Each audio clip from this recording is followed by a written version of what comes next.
दोस्तों नमस्कार, सलाम और सत श्री अकाल। मैं फिलिप क्रिस्टी फिर आपके सामने आज एक वीडियो लेकर आया हूं और काफ़ी समय बाद आपसे आज मैं रूबरू हो रहा हूं। इसका एक कारण था कि आपको पता था कि अभी बीच में जो है इलेक्शन का समय था, उसमें हम लोग बिज़ी थे क्योंकि हम लोग जगह जगह पूरे देश में जहाँ जहाँ हमारे सोर्सेज थे हम उनसे जो है फीडबैक ले रहे थे। और हमने पहले भी बोल दिया था कि इस सरकार, ये जो आज मोदी सरकार बनी है, इसको ज़्यादा से ज़्यादा 200 या 220 सीटें मिलेंगी और वो बिल्कुल सही साबित हुआ। तो दोस्तों आज हम जो वीडियो आपके सामने लेकर आए हैं, इस वीडियो का विषय सिर्फ यही है कि भाजपा को ये जो आज ये मैंडेट मिला है, मैं इसको मैंडेट तो नहीं कहूँगा, जो जितनी भी सीटें मिली है, ये सीटें जो है या ये जो राज्यों में चुनाव जीते हैं इनके लोग, ये आप ध्यान रख लीजिए कि ये इनका वोटिंग परसेंटेज जो है घटा है, बड़ा नहीं है, क्योंकि इनको जो है पूरे देश ने नकार दिया है। और मैं पूरे देश को नकारने वाली बात कहूँगा, सिर्फ 2-3 स्टेट ऐसे हैं जहाँ पर इनकी सरकार थी और है, वहाँ पर इनको कुछ फ़ायदा हुआ है, मगर यूपी में बहुत बड़ा नुकसान हुआ है कि यूपी की जनता जो है पूरी तरीके से इनसे नाराज़ थी, क्योंकि जो अयोध्या का राजपथ था उसमें जो दुकानें तोड़ी गई, मज़ारें तोड़ी गई, मस्जिद तोड़े गए, मंदिर तोड़े गए और घर तोड़े गए, तो वहाँ की अयोध्या की जो है जनता नाराज़ थी। इस वजह से जो है इनको वहाँ सीटें कम मिली। और सिर्फ अयोध्या की बात नहीं है, पूरी यूपी के अंदर लोग इनसे नाराज़ थे, क्योंकि जैसा कि आप जानते हैं बेरोज़गारी चरम सीमा पर है, महंगाई भी चरम सीमा पर है। और अभी जो इनको जो सीट मिली है या जो इनको जितनी भी सीटें मिली है, ये सीटें और ये जो वोटिंग परसेंटेज है, ये इशारा कर रहा है कि अभी इस बार इनको नया वोट नहीं मिला। इनका जो परंपरागत जो वोट था, जो इनका कैटराइज वोट था, जो ब्राह्मण बनिए का वोट था, या जो कुछ ओबीसी जो इनके संग जो मिला हुआ है, उन्हीं का इस बार वोट था। इस बार जो है युवाओं ने भी इनको बिल्कुल नकार दिया है, नया वोट इनसे नहीं जुड़ा है। और ये बहुत बड़ी फेलियर है इनके लिए। अगर ये अभी भी समझ जाएं या संभल जाएं तो हो सकता है कि बीजेपी आगे जो है सरवाइव कर पाए। नहीं तो इस चुनाव ने ये दिखा दिया है, बता दिया है कि आने वाले समय में बीजेपी का रोल बहुत कम होता चला जाएगा। इस देश के अंदर बहुत बड़ी बड़ी पार्टियां आई और बहुत नई पार्टियां भी बनी। कभी वो चरम सीमा पर थी, अपनी चरम उस पर थी, और बाद में उनका ये हश्र हुआ कि आज वो कहीं भी नहीं है। उदाहरण के लिए आप बहन मायावती को देख सकते हैं, बीएसपी पार्टी को देख सकते हैं, जिसका कभी तूती बोला करती थी पूरे देश के अंदर, आज उनका जो है ऐसा पतन हुआ है कि देश में ना तो कहीं उनकी राज्य सरकार है, ना वो कहीं किसी काउंसलर में है। कुल मिलाकर हालात ये हो गए हैं कि पार्टी थोड़े समय बाद ख़त्म होती चली जाएगी, और ख़त्म हो गई है लगभग। तो यही हाल जो है आने वाले समय में और भी कई पार्टियों को होगा। और जो भाजपा का, जो मैंने आपको बताया, भाजपा का जो परंपरागत जो इनका वोट था, सिर्फ वही वोट इनको पड़ा है, इनको नया वोट इस बार नहीं जुड़ा इनसे। और उसकी खास वजह मैंने आपको बता दी है। इसकी खास वजह यही है कि आज जो है महंगाई चरम सीमा पर है और बेरोज़गारी भी, और ख़ासकर जो युवा वर्ग है, मैंने आपको जैसा कि बताया कि वो इनसे पीछे जा चुका है। मगर मैं ये कहूँगा कि अभी भी युवा वर्ग जो है इनसे जुड़ा हुआ है, और आने वाले समय में आप देखना और साल 2 साल के अंदर जो युवा वर्ग बिल्कुल इनको नकार देगा। क्योंकि अभी हालात ये बन गए हैं कि जो लोग अभी तक 20 या 25 हज़ार की नौकरी करते थे, प्राइवेटाइजेशन आने के बाद उनकी हालत ऐसी हो गई है कि जो कंपनियां हैं वो उनको कहती है अगर आपको 12,000 में 15,000 में काम करना है तो करिए, नहीं तो आप जाइए यहाँ से। और सबसे बड़ी बात क्या है कि जितने भी गवर्नमेंट डिपार्टमेंट थे उसमें सब में प्राइवेटाइजेशन हो चुका है, नई नौकरियाँ ख़त्म हो गई है, फ़ौज की नौकरी भी ख़त्म हो चुकी है, सेंट्रल गवर्नमेंट की भी नौकरियाँ ख़त्म होती चली जा रही हैं, राज्य सरकार भी जो पूरा प्राइवेटाइजेशन में चलता जा रहा है। तो कहने का मतलब ये है कि आज जो है देश एक ऐसे मोड़ पर आ चुका है कि जहाँ से जनता को ये पता लग गया है कि हाँ, ये जो सरकार है, जो 10 साल पुरानी सरकार जिसने देश को चलाया, उसने देश में तबाही फैला दी है। और हर क्षेत्र में, चाहे कोई भी क्षेत्र हो, किसी भी बिजनेस के आप ट्रेड में चले जाइए, हर जगह जो है मंदी है। और वो जो जहाँ पर तेज़ी है वो तेज़ी इनके दोस्तों की है, चाहे वो अंबानी हो, चाहे अडानी हो, चाहे और भी बहुत सारे जो बिजनेस टाइकून हैं जो सरकार के साथ मिले हुए हैं, सरकार चला रहे हैं, सरकार को पैसा दे रहे हैं। ये उन्हीं का पैसा जो है मार्केट में फ़्लो हो रहा है। इस वजह से आपको दिखाई दे रहा है कि भाई हमारा सेंसेक्स इतना ऊपर जा रहा है, निफ्टी इतना ऊपर जा रहा है। ये सिर्फ इनकी शरारत है, लोगों को भरमाने वाली बात है। आपने देखा जिस दिन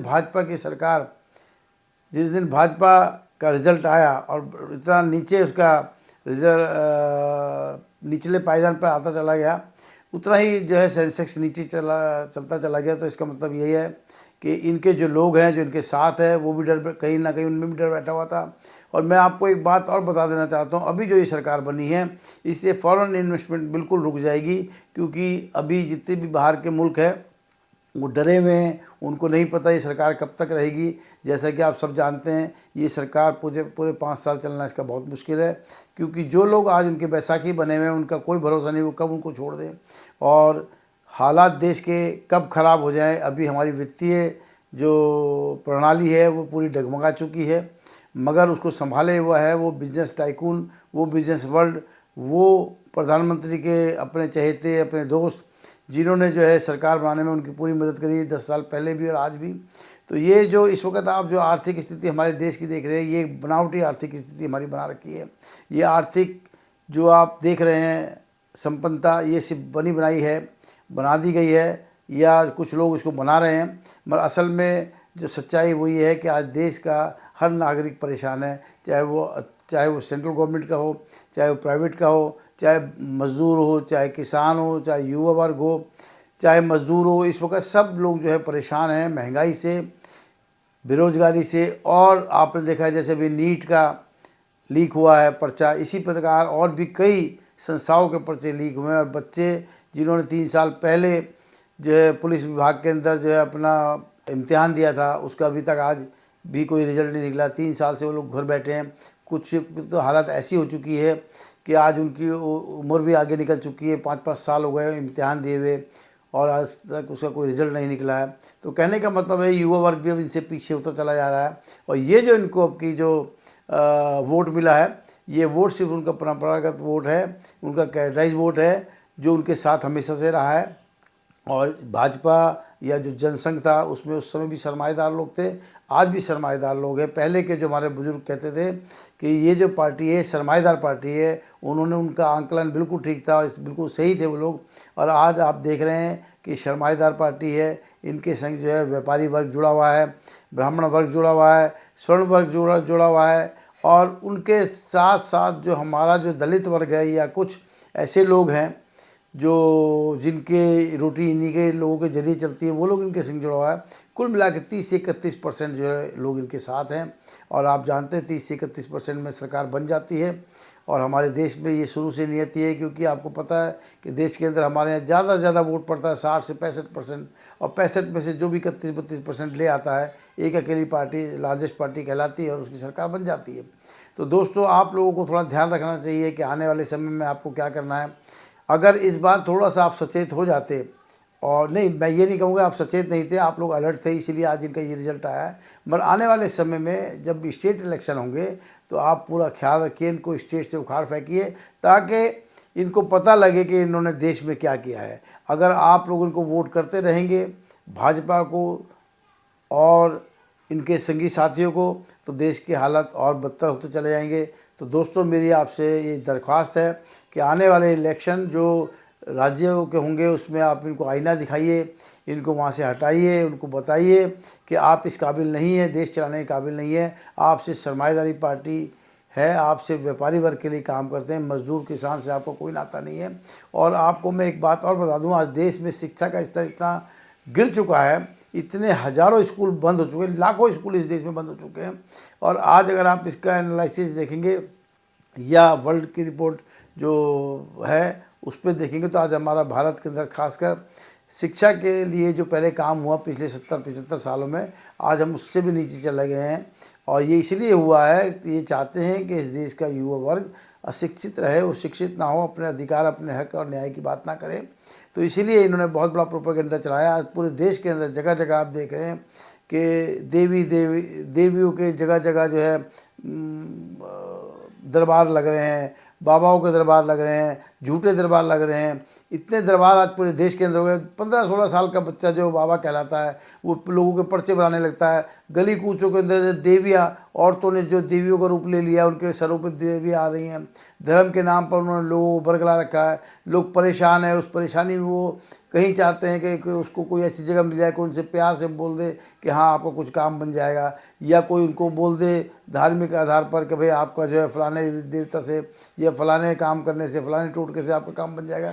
तो उसको बेशक उस समय जो एक थोड़ी फौरी राहत मिल जाती है एक मानसिक तौर पर, चाहे उसके जीवन में फिजिकली वो उसको राहत ना मिले, मगर उस वक्त उसको मेंटली राहत मिलती है, तो वो उनके पीछे चल पड़ते हैं। तो दोस्तों मेरा आपसे ये कहना है कि इन सब चीज़ों से भी आप ज़रा खबरदार रहिए। ऐसे लोगों के पास, ऐसे बाबाओं के पास, ऐसे देवी जो जिनके सरों पे देवी खेलती है, या जिन्होंने दरबार लगा रखे हैं, जिन्होंने मठ बना रखे हैं, इन लोगों से आप दूरी बनाएं, क्योंकि ये लोग आपकी मजबूरी का फ़ायदा उठाने वाले लोग हैं, आपको बरगलाने वाले लोग हैं, आपको गुमराह करने वाले लोग हैं। और दोस्तों ये सब किसके इशारे पे हो रहा है? ये भाजपा और संघ के इशारे पे हो रहा है। वो चाहते हैं कि आप धर्म से जुड़े रहें। और धर्म, देखिए धर्म किसी का भी कोई बुरा नहीं है, सबके धर्म अच्छे हैं, मगर धर्म की अति और धर्म का ढोंग, आडंबर, पाखंडवाद, ये इंसान को ले डूबता है। तो दोस्तों इस सरकार से और इस ऐसे बाबाओं से, ऐसी देवियों से आप थोड़ा दूरी बनाए रखें। अपने देश की उन्नति और देश के अच्छे भविष्य के लिए आप लोग इन सब चीज़ों पर जो है नज़र रखें, इन चीज़ों से दूर रहें। और ख़ासकर मैं कहूँगा संघ को हमने जो है किसी भी तरीक़ा से उसको काउंटर करना है। और दोस्तों मैं एक खुशखबरी आपको बता देना चाहता हूँ। हमने काफ़ी समय पहले भी आपको बताया था कि पिछले 4-5 महीने से हमने एक अपना RSS हमने भी बनाया है, जिसका नाम है राष्ट्रीय शांति सेना।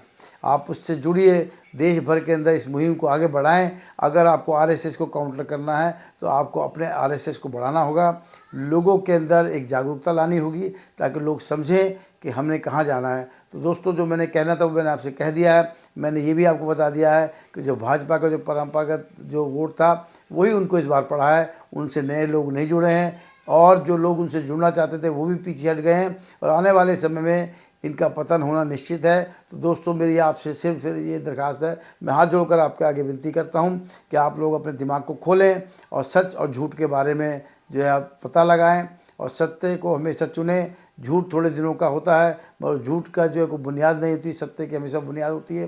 और सत्य के साथ आप रहें और इस देश को सत्य के रास्ते पर लेकर जाएं, यही हमारी जो है मनोकामना है। ये और आप सबका मंगल हो। आप सबको जो है हमारी तरफ से इस देश के लिए एक छोटा सा मैसेज है कि अब हम लोगों को ये समझना चाहिए कि इस देश को चलाने वाले लोग, मैं ये नहीं कहूँगा कि और जो पहले पार्टियाँ थी बहुत अच्छी थी, उनमें भी कमियाँ थी, मगर मैं ये कहूँगा कि पहले जो इस देश में पार्टियाँ रही हैं या जिन्होंने राज किया है वो कुछ इनसे बेहतर थे। कम से कम वो लोगों के दुख दर्द को जानते थे। ये किसी के दुख दर्द को नहीं जानते। इनको सिर्फ अपनी सरकार चाहिए, अपने लोग चाहिए, व्यापारी वर्ग चाहिए। इस देश को सिर्फ लूटने के लिए बैठे हैं। और थोड़े समय बाद, अभी तो थोड़ी देर बहुत पैसे आपकी जेब में हैं, अभी डिजिटल ई मनी आने वाली है, आपके पास वो भी नहीं रहेगा। आपकी एक एक पाई का जो है हिसाब इनके पास होगा, और वो हिसाब जो है सिर्फ गरीबों के लिए, मज़दूरों के लिए, किसानों के लिए होगा, मज़दूर वर्ग के लिए होगा, सरमाएदारों के लिए नहीं होगा, व्यापारी वर्ग के लिए नहीं होगा। व्यापारी वर्ग पहले भी इस देश को लूटते आए हैं, अब पिछले 10 साल से बहुत लूट उन्होंने कर रखी है। और आने वाले समय में जैसे डिजिटल मनी आएगी, हमारी जेबों से पैसा निकल जाएगा, हम लोग भिखारी बना दिए जाएंगे। हमारी हर ट्रांजेक्शन पे इनकी नज़र है। हम कहते हैं बिल्कुल नज़र रखिए, मगर ऐसा नहीं कि आप आदमी को बिल्कुल जो इस देश के लोगों को बिल्कुल कंगाल कर दें, उनकी जेबें खाली कर दें, सब कुछ आपके ऊपर आश्रित हो जाए। कल को जो चीज़ें ये टेक्नोलॉजी लेके आ रही है, अगर कल को वो फेल हो गया तो आप बताइए आप कैसे जो है देश में या अपने राज्य में या अपने घर में या अपने आसपास के क्षेत्र में आप कैसे काम करेंगे, कैसे आप अपना गुजारा करेंगे। तो दोस्तों मेरी आपसे फिर ये विनती है कि पहचानें ऐसे लोगों को, अपने से दूर करें, और बहुत बढ़िया एक देश की उन्नति और उसके निर्माण के लिए एक बेहतर जो है समझ बनाएं, ताकि इस देश के लिए हम अच्छा काम कर सकें। धन्यवाद।